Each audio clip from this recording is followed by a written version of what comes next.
Magandang araw mga kaibigan. Ito, may update tayo tungkol sa mga kaso na naisampa kay Attorney Harry Roque.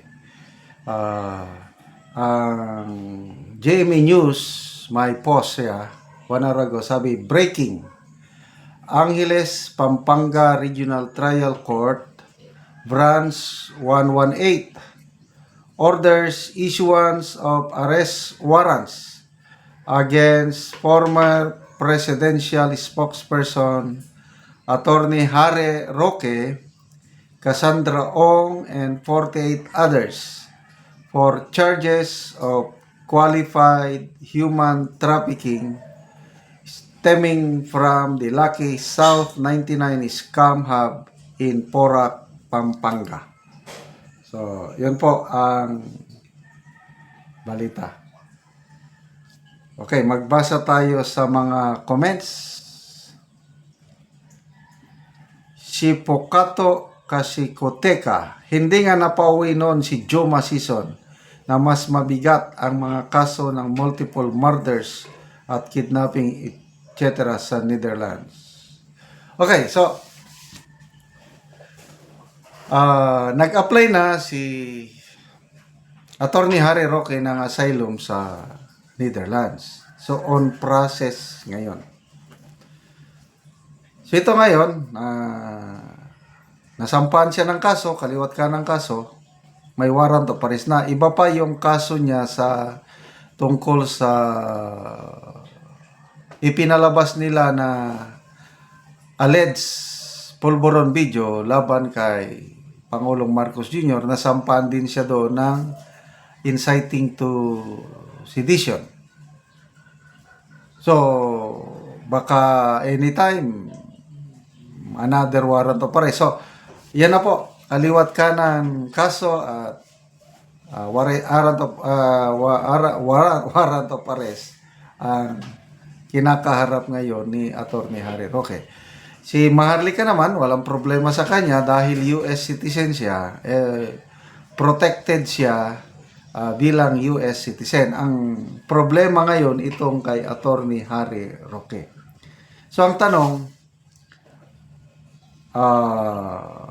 anong chances na ma-approve yung application niya ng asylum sa Netherlands? Ano sa tingin niyo? Kung ako ang inyong tatanungin,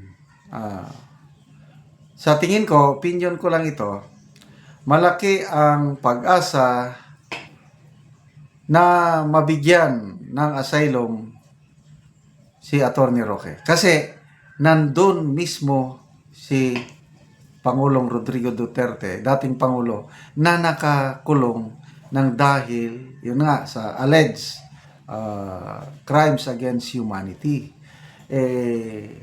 Pag-evaluate ng gobyerno ng Netherlands yung kalagayan ni Attorney Roque, baka hopefully kasi yung mga ganyan is tinitignan nila yung kalagayan Si Joe Masison nga noon, nag-apply siya, nabigyan siya ng asylum. Panahon na nung pinalabas siya, panahon na ni Cory. Ang nagpalabas kay Joe Masison, nakakulong na yan pinalabas ng Cory administration. Protective ang Cory administration. Wala nang masyadong threat sa kanya dahil pinalabas siya.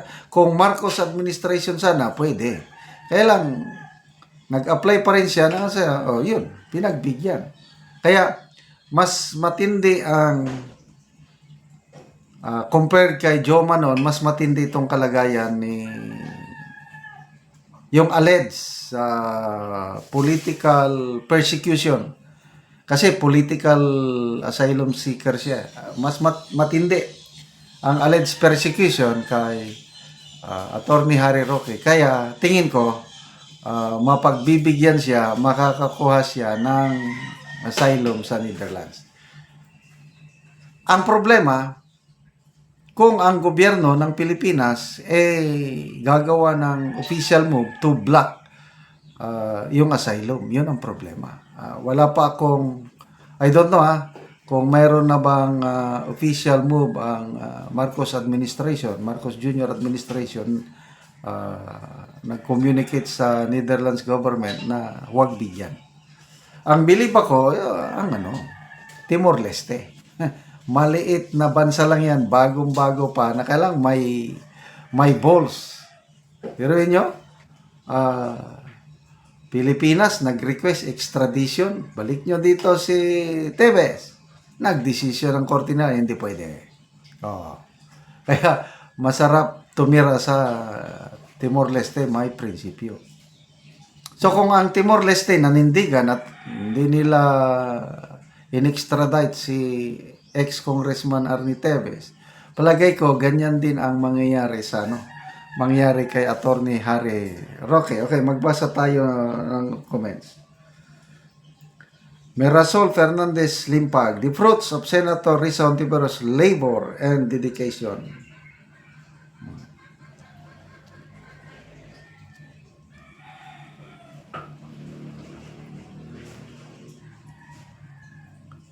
Okay, may palitan din ng salita between Attorney Roque and Jose Claire Castro.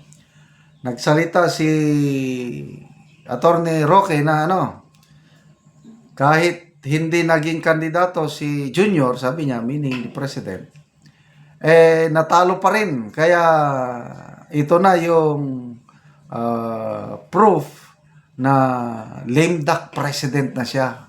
Lame duck, wala nang silbi.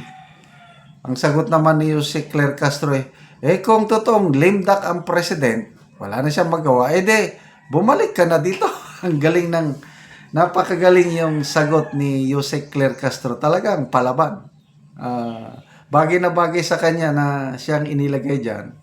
Kaya hinahamon niya si Attorney Harry Roque na balik ka dito sa Pilipinas para patunayan mong lame duck ang presidente. Of course, hindi babalik ang kawawa si Attorney Roque. Pag babalik siya dito, talagang matutulad siya kay Pastor Apollo Kibuloy. Okay.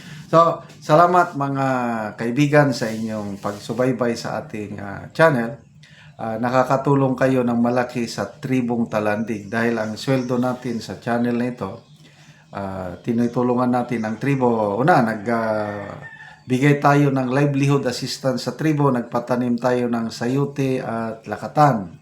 At the same time, tinulungan natin yung mga nagbigay tayo ng yero at pako para ma-repair ang sira-sirang bahay ng Tribong Talandig. Panoorin nyo ang video na ito. Si Angkol ang natagaan na mo gero. Salamat. Yan ang gidala ang yang gero. Nagatag-ug sen na maka atukan di nagaulanan. So, salamat.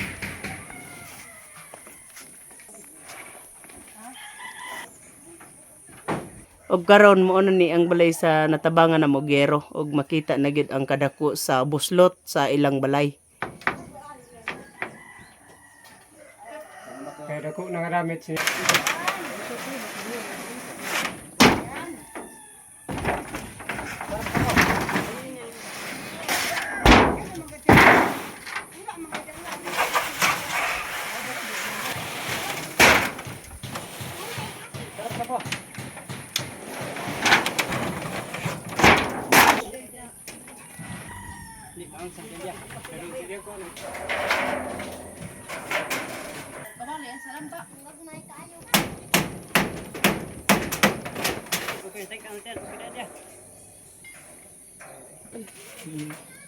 Og karon Angkol, unsa imong maistorya bahin sa nahatag sa imong nga sin-on? Nindot na kaayo, nakaatop na gyud ka.